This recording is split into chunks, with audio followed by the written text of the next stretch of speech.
You're listening to the Patient Advocacy Now podcast, presented by Greater National Advocates. It's just gut-wrenching sometimes. Like, if it's sad and they're crying, I might cry. Amazing how many doctors do not even want to treat somebody who has Medicaid. Medical system is about making money. And I said, so are you hiring more nurses, or you're just telling each nurse to work harder? Joyce Griggs, thank you so much for being on the podcast. Hi, John. Thank you so much for having me. It's great to be here. Tell us, for the people who aren't familiar with your work, tell us how you got into advocacy and what it is you do. Okay. Well, I got into advocacy through a family crisis. My partner at the time had a knee replacement surgery, and he had some other coexisting conditions, and it caused a major, almost dangerous situation. And I was navigating that. And in that, because I have 20 years experience in healthcare communications, I knew a lot about the system. And I thought, I know what I'm doing. I've done all the right things. We're going to be okay. And we weren't okay. And in working with nurses that were helping us through that, I realized that I was working as an advocate for him. And then I also realized that I have all this experience, and yet I found myself in this very difficult situation. How do other people do it? And so I began United States of Healthcare, which is a platform and a website that offers right now, everything is free, but blog posts and other tools and resources to help people be their own health advocate. And it's all condition agnostic. It's for any situation, anybody in any situation. So that's how I got into all of this. I was brought here by circumstance.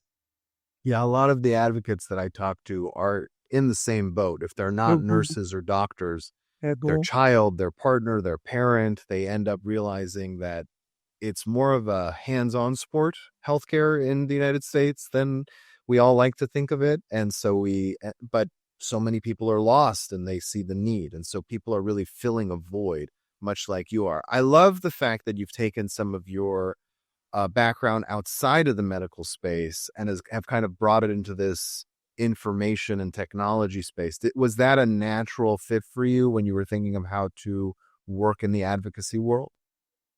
I mean, for me, everything happened, I have to say, very organically.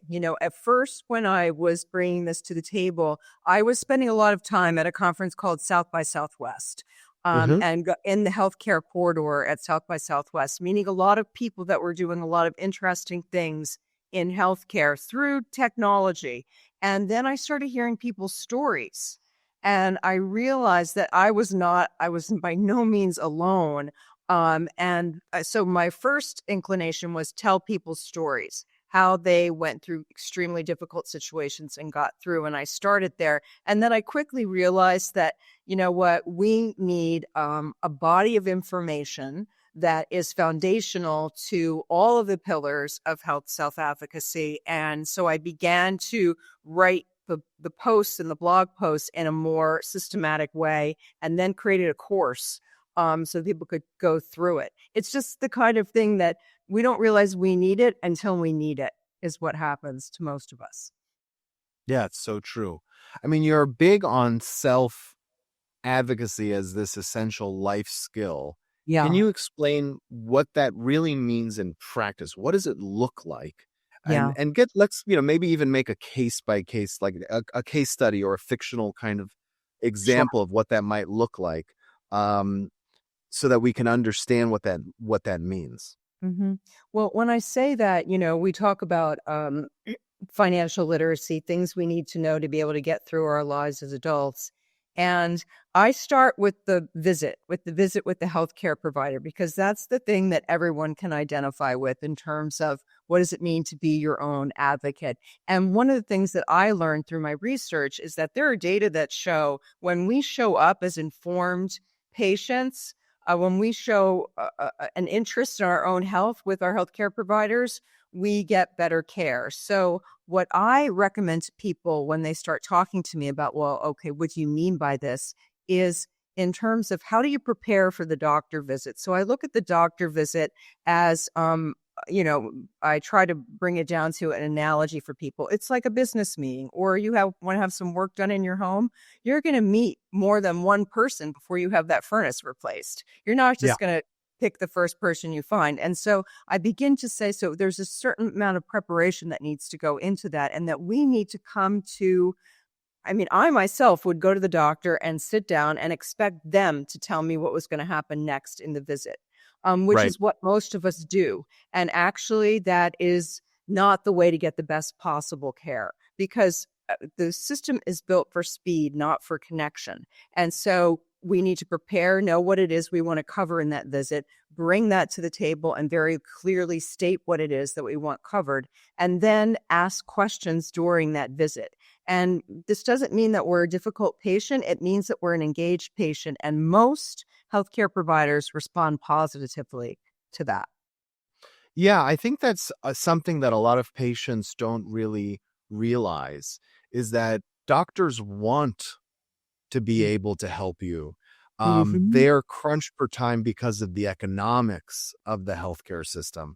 I remember even when I was younger, about 20 years ago, I happened to go to a little bit of a higher end doctor on a fluke just because mine wasn't available. And I was so used to the 10-minute rushed doctor's appointments that you're talking about. And this guy just booked 30 minutes for me because I was and he said, "Can you do this with your hands? Can you say?" He goes, "What's your nutrition like? What's your exercise?" And I felt it's so funny. I remember calling my brother who set the appointment up for me saying, "Am I dying? And like, is this why you had me go?" And he's like, "What are you talking about?" I'm like, "He did this and this and this." He goes, "That's what doctors are supposed to do." And I said, "I've been to doctors my whole life. None of them do that." And he's like, "Well, that's what they're supposed to do. This guy just happens to charge a little more so he can actually do his job right." But you're right. If you're with a doctor that doesn't have that time, if you know enough about your own healthcare and what's going on, you can meet them halfway, right? Is that the idea? Is like, okay, let's make the best out of this 10 minutes so we don't spend the first 5 saying, "How's your wife? What's going on?" They don't have the time for that. Yeah. So the thing is that I'm not saying that we're, look, our doctors, our nurse practitioners, they're our expert allies, right? They are the expert in the room, but we're the expert of ourselves.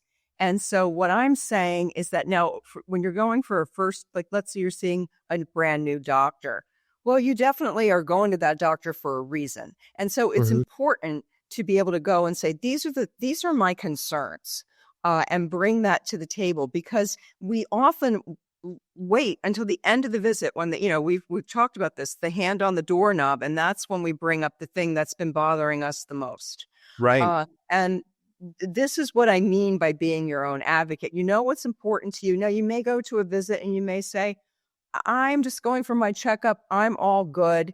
Doc, take it away." That's fine too, but that's a decision.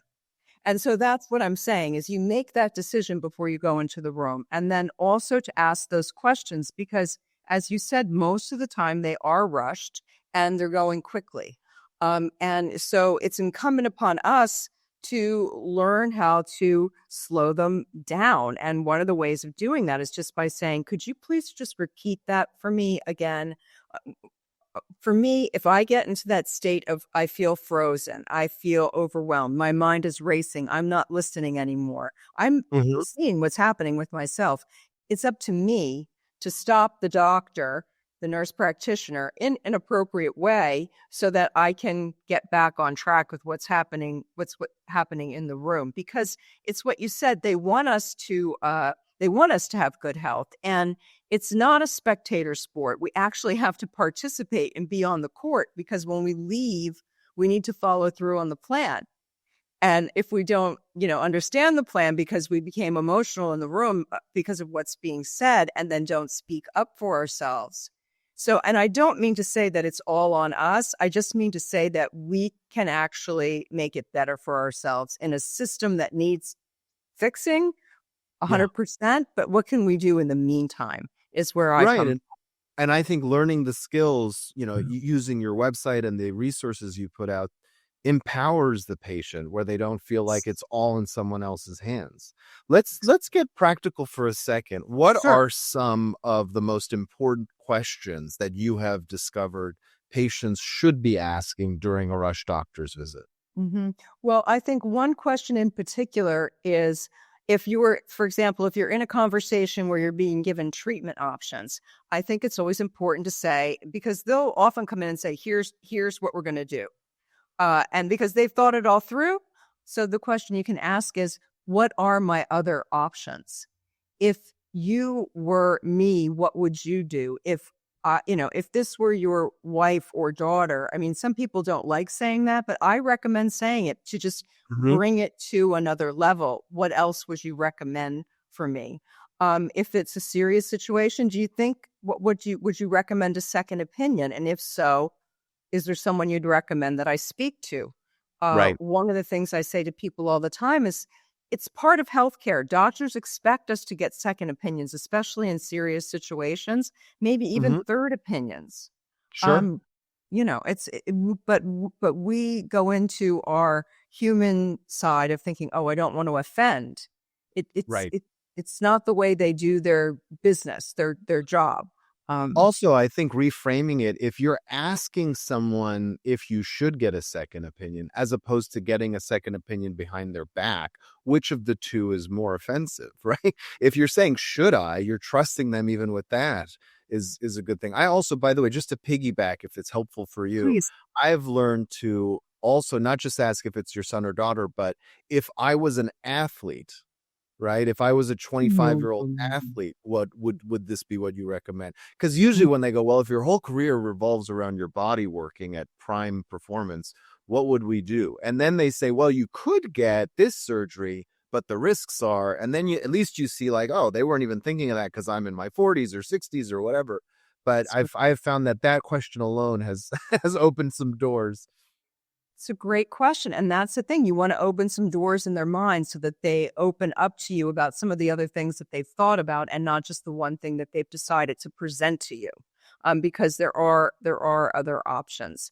The other thing that I mentioned when they're when they're putting you on a new medication is to ask them about, okay, are you aware of all the other medications that I'm on, and have you looked at it in totality? Because if you are seeing multiple doctors, they may not be aware of all the medicines that you're taking. So that's another. They probably aren't. Not they may not. They probably aren't aware. Yeah, it's true. They probably aren't.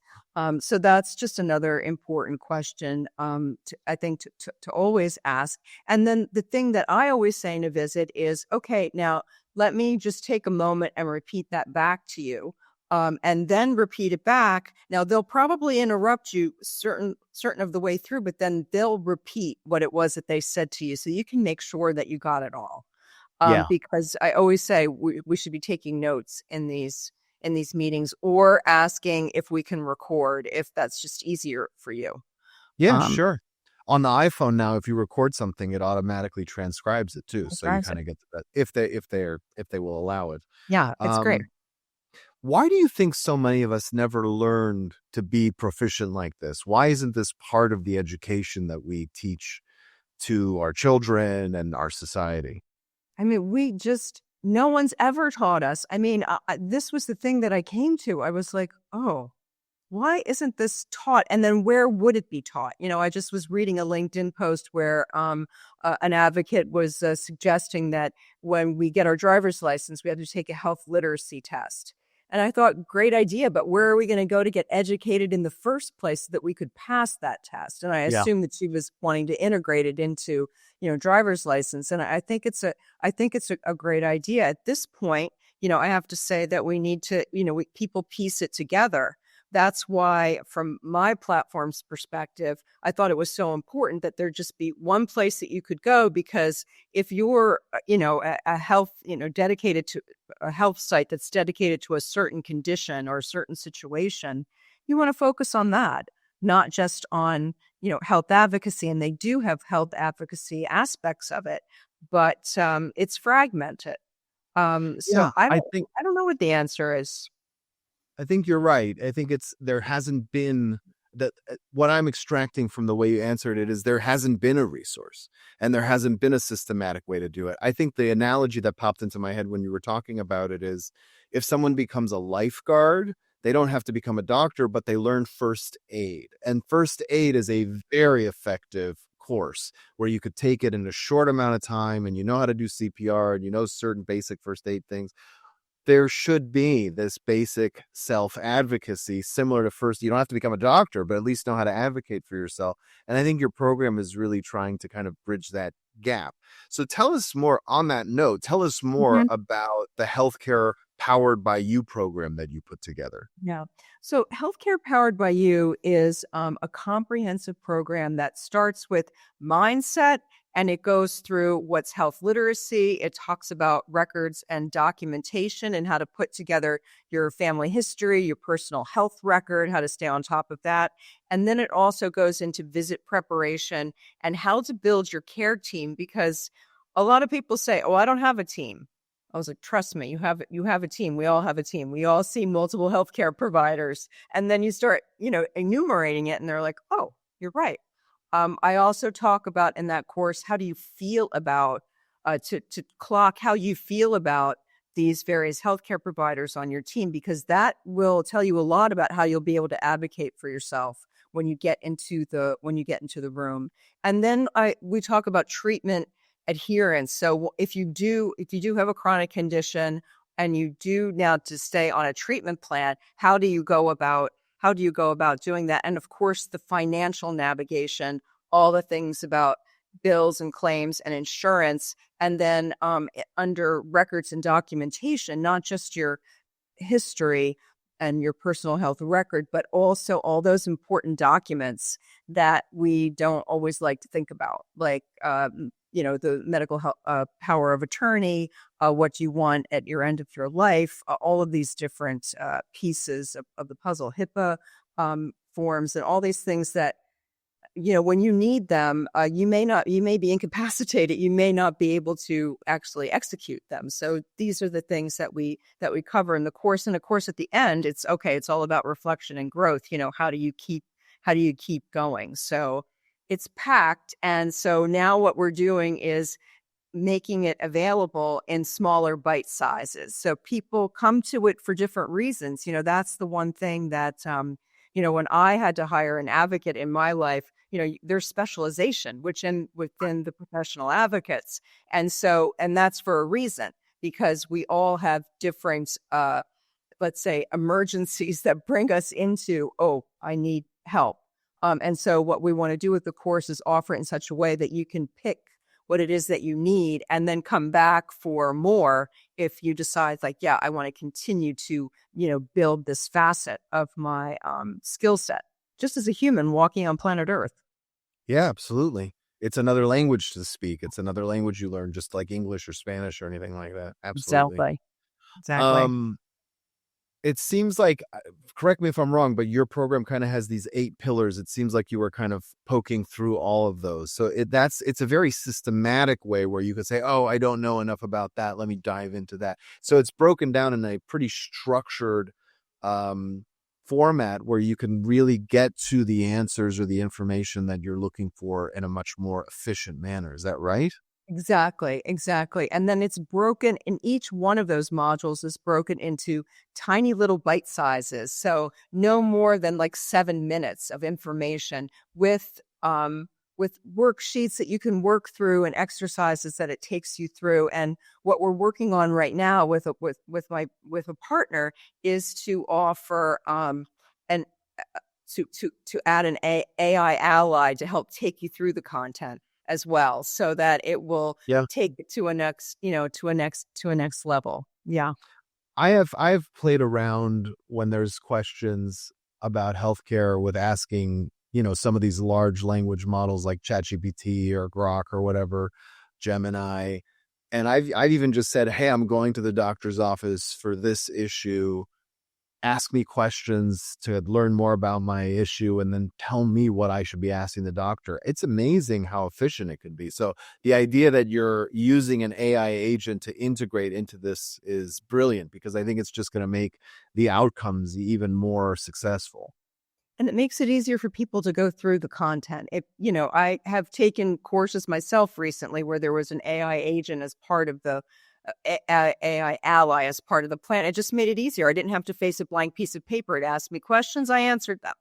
Yeah. And it was just a whole lot. It was a whole lot easier.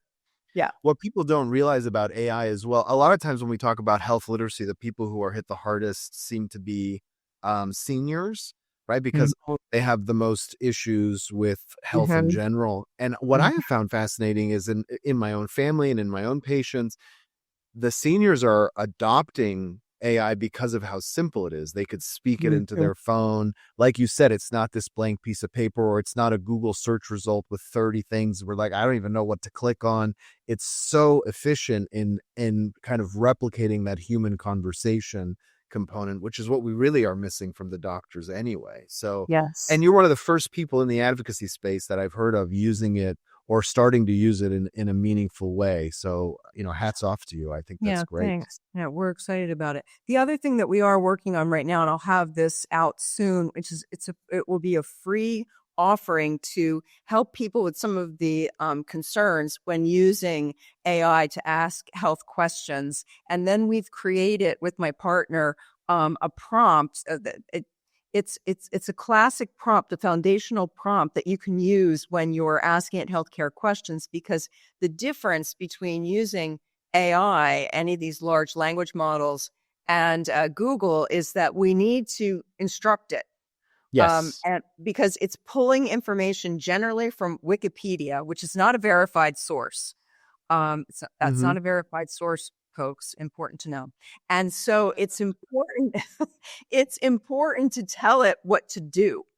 So I'm excited to be able to bring that to the market, and we'll make that as like a short video, even to show people like step by step. This is how you can use this. This is how you can how to use train it, prompts. essentially. Exactly. Tell it exactly what to do, and also to limit it, because otherwise it's like drinking from the fire hose. You need to say, Right. just give me the top 3 things I need to know. Otherwise, you'll be reading for days. So, Yeah, like if you tell it, let's ask me 20 questions about my health, it'll ask you all at once. You actually have to say, ask me one by one, right? So that I can actually answer that. So small nuances like that. I hear you.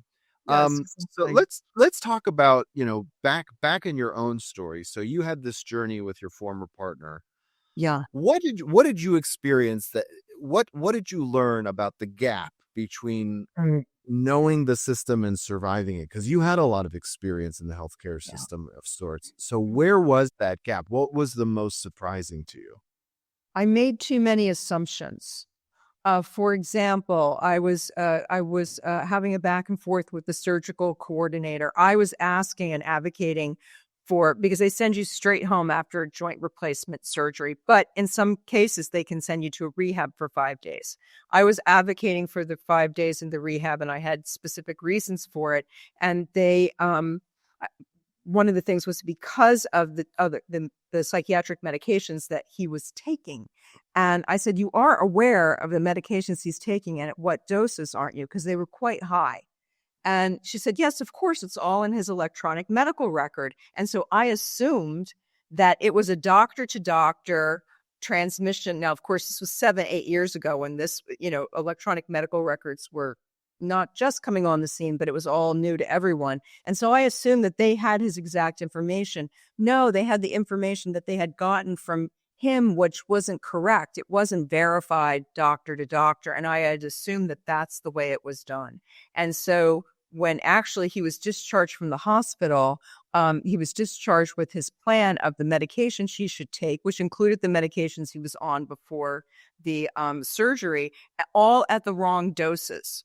Lower doses than prescribed and that he had been taking. And with these medications, you have to go through a very strict titration process to come off of them, or be in a hospital situation where they actually put you on IV medication as you come off these drugs. And so when I finally got in touch with the psychiatrist while we were in the middle of these crises when he got home, I could hear his eyebrows reach up into his scalp as I told him what had happened. And he said, this is what you need to do immediately. Write this down.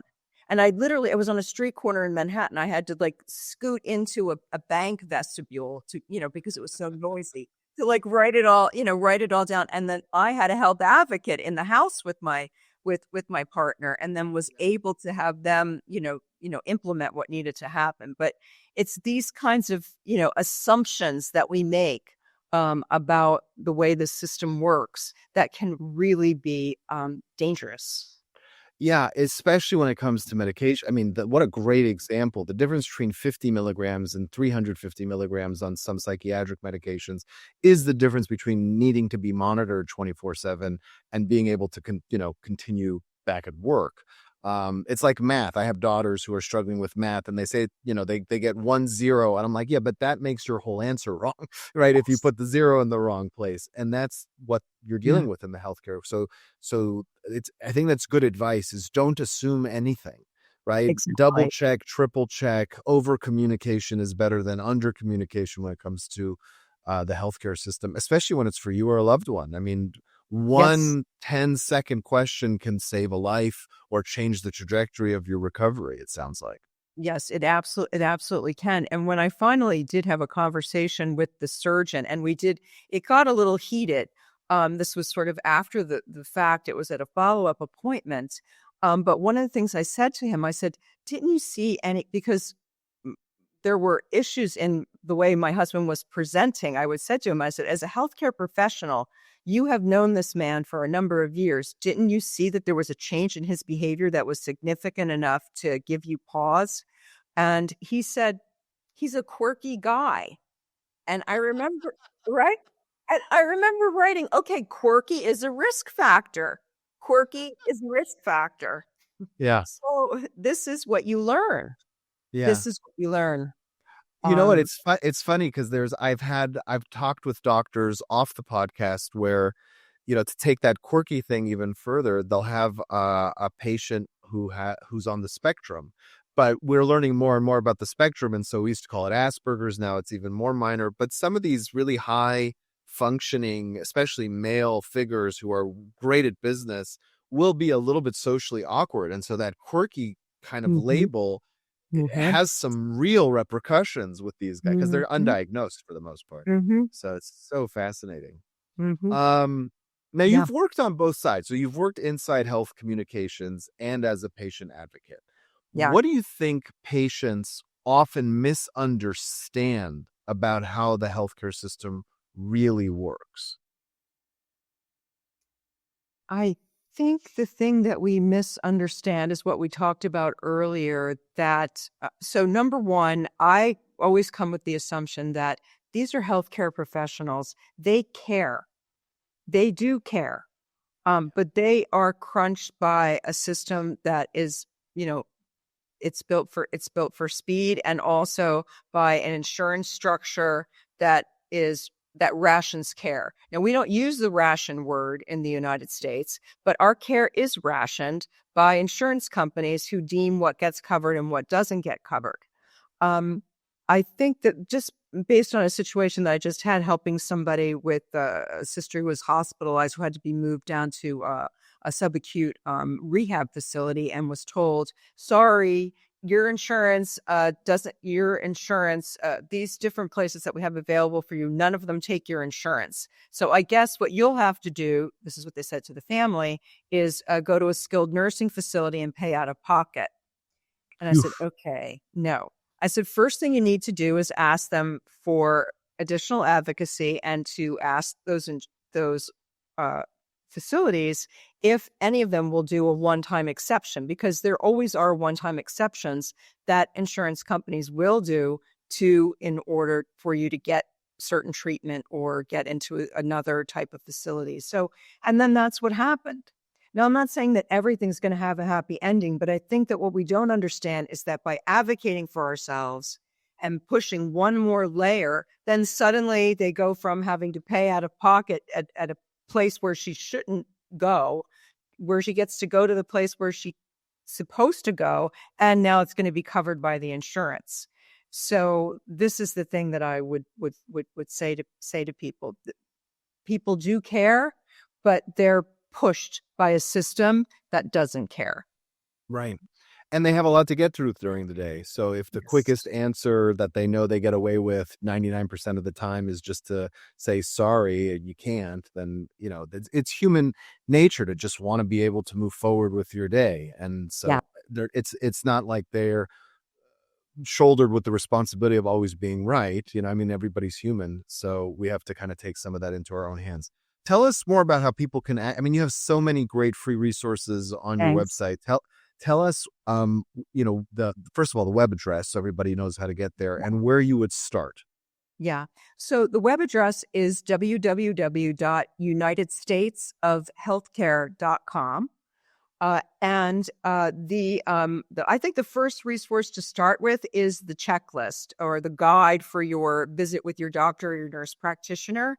And you can get that at checklist.unitedstatesofhealthcare.com. And that is the place to start because it all starts with the visit, and it's broken into 3 areas: before, during, and after. And you can pick any part of the visit that you want to work on. You don't have to do all of it. You can just do one piece of it. Joyce Griggs, you're doing some amazing work. Thank you so much for putting such amazing resources out for the world at large, especially. Anyone in America could just sign up and get this stuff. So that's, it really is in the spirit of helping people. And I really commend you for it. Thank you so much. And thanks for being on the podcast. Yeah, thanks, John. It was great to be here. Really appreciate it.